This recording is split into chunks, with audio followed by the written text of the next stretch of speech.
बचपन से ही भगवान श्री कृष्ण के प्रेम में दीवानी ग्वालियर की युवती ने जीवन साथी मानकर भगवान श्री कृष्ण से विवाह किया। ग्वालियर में बचपन से ही भगवान श्री कृष्ण के प्रेम में दीवानी युवती ने खुद को भगवान लड्डू गोपाल को समर्पित कर दिया है। भगवान के प्रति प्रेम और समर्पण का बड़ा उदाहरण यहाँ देखने को मिला, जब ग्वालियर की शिवानी ने भगवान को अपना जीवन साथी मानकर उनसे विधि विधान पूर्वक विवाह कर लिया है। ग्वालियर में आयोजित हुए इस अनोखे विवाह समारोह में बारात वृंदावन से आई थी। वृंदावन के तमाम साधु संत और मंदिरों से जुड़े पुजारी और भक्तगण इस शादी समारोह में शामिल हुए। आपको बता दें कि बाल काल से ही अध्यात्म और भगवान के प्रति श्रद्धा भाव उस मुकाम पर पहुंच गया जहां भक्त और भगवान एक दूसरे को समर्पित हो जाते हैं। ऐसा ही एक मामला ग्वालियर की शिवानी परिहार ने प्रस्तुत किया, जब उन्होंने कुछ दिन पूर्व भगवान श्री कृष्ण से विवाह करने की इच्छा जताई थी। अपने परिवारजनों के विरोध करने और नाराजगी के बावजूद शिवानी ने लड्डू गोपाल को अपना जीवन समर्पित कर दिया है। ग्वालियर के माडरे की माता पहाड़ी पर स्थित हनुमान मंदिर पर आयोजित हुए इस विवाह सम्मेलन में शिवानी ने भगवान श्री कृष्ण को अपना पति चुन लिया है। ग्वालियर अभी तक के संवाददाता से बातचीत करते हुए शिवानी ने बताया कि उनके इस फैसले से उनके माता पिता, भैया भाभी और अन्य रिश्तेदार काफी नाराज हुए हैं, लेकिन उन्हें भगवान कृष्ण के अलावा कोई नजर नहीं आता। यही वजह है कि उन्होंने भगवान श्री कृष्ण को अपना जीवन सौंप दिया। शिवानी ने बताया कि भविष्य में वे श्रीमद् भागवत गीता और शिव पुराण का अध्ययन करना चाहती हैं और अपनी जीवन शैली को अध्यात्म को समर्पित करेंगी। शिवानी का कहना है कि वह इस फैसले से काफी खुश हैं। आपको यह भी बता दें कि शिवानी के सपने में भगवान श्री कृष्ण लड्डू गोपाल के रूप में आते रहे हैं और शिवानी अपने स्वप्न में कई बार भगवान से विवाह कर चुकी है। शिवानी का सपना साकार करने में उनके माता पिता और अन्य परिजनों की अहम भूमिका नजर आई है। शादी में शामिल शिवानी के परिजन और रिश्तेदार ढोल नगाड़ों की ताप पर हर्षोल्लास के साथ नाचते नजर आ रहे हैं।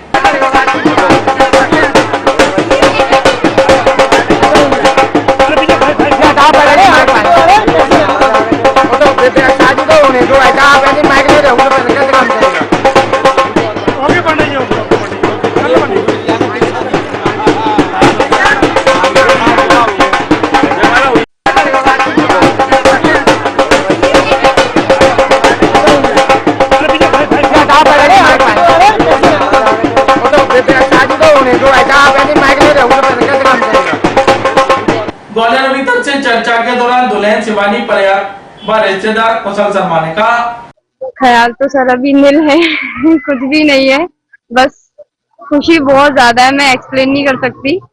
और कहाँ से बारात आई है आप? बारात वृंदावन से आई है। मेरी शादी लड्डू गोपाल जी के साथ हो रही है। जी मन में ख्याल बस ऐसे ही समाज को देख के और उनके प्रति भाव इतना ज्यादा था ना कि मैं उनके अलावा किसी और को नहीं देना चाहती थी अपना कुछ भी, अपना ना समय ना वक्त और सेवा किसी को नहीं देना चाहती। मैं अपनी सारी सेवा उन्हीं को देना चाहती थी। वृंदावन सिर्फ अध्ययन के लिए जाऊंगी, बाकी मैं अपने माता पिता के साथ रहूंगी। नहीं अभी तक तो ऐसा कुछ सोचा नहीं है। मेरा सोचना सिर्फ गोपाल जी से शादी तक का था और मेरा सपना भी यही था। मेरा रियल में मुझे सपने यही आते थे कि मुझे मेरी उनसे शादी हो रही है, फेरे हो रहे हैं, विदा हो रही है, मैं उनके साथ घूम रही हूँ, तो वो चीज आज सच हो रही है बिना मेरे को सोचे और बोले। सभी खुश है, सब बहुत। कौन कौन आया शादी में आपके रिश्तेदारों में? सभी आए हैं। कोई नाराज तो नहीं है? कुछ लोग हैं, भैया भाभी हैं, ताई ताऊ हैं, वो नहीं आए, बाकी सारे रिश्तेदार आए हैं। कहाँ से आई है? श्री धाम वृंदावन से बारात आई है। हमारे ठाकुर जी स्वयं भगवान।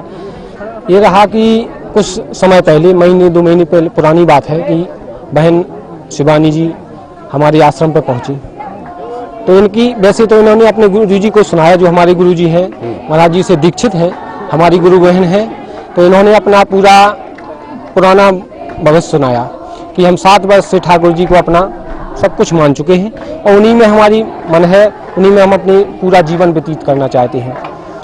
तो गुरु जी ने पहले बहुत समझाया कि बेटा जीवन बहुत बड़ा होता है और बिना परिवार के जीवन कैसे चलेगा। बहुत समझाने के बाद लेकिन उनका मन जो अड़ग है, भगवान के प्रति जो जीवन उन्होंने समर्पित किया, उस पर वो अड़ग है। बहू बन के तो हमारे आश्रम की रहेंगी, लेकिन हम लोगों का ये विचार है कि अगर ये चाहें तो रमेश बाबा जी जो बरसाना में आश्रम है, वहाँ 250 बच्चियों का आश्रम एक उन्होंने अलग बनाया है। वहाँ पूनम दीदी है और उनकी अध्यक्षता में बच्चियों को पढ़ाई भी और कार जैसे मशीन, मेहंदी, भागवत, पुराण, गीता का अध्ययन कराया जाता है। अगर ये चाहें तो वहाँ रहकर गीता पुराण का अध्ययन करें। जो भी रस्में हुई जो जैसे सांसारिक शादी में होती हैं, बड़े ही भाव से ग्वालियर वासियों ने बारात का स्वागत किया, सम्मान किया।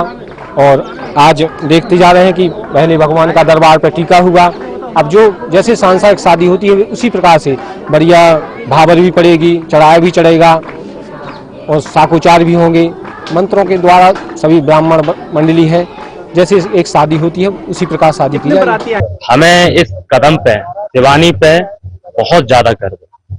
ये हमारे परिवार का सौभाग्य है कि हम दीवानी की शादी, दीवानी का कन्यादान साक्षात कृष्ण भगवान से कर रहे हैं। कृष्ण भगवान जिनके लिए कुछ कहना बहुत कम होगा, क्योंकि उनके लिए कहना एक जन्म क्या 7 जन्म भी कम है। आज हम उनको दामाद के रूप में स्वीकार कर रहे हैं। ये हमारे 7 जन्मों के पुण्य भी कम है कि हम आज उनका, अपनी बेटी का कन्यादान उनके साथ करेंगे। बिटिया जब बहुत छोटी थी तब से कृष्ण के प्रति धीरे धीरे उसकी आस्था बढ़ती गई और आस्था प्रेम में बढ़ती गई। आज इस प्रकार से हम देखते हैं समाज में प्रेम गलत रूप ले रहा है। प्रेम माँ बाप को बदनाम करता है, लेकिन हमारी बिटिया ने वो काम किया जो हमारा गर्व से सीना चौड़ा हो। और हम इस बिटिया के कदम पे बहुत ज्यादा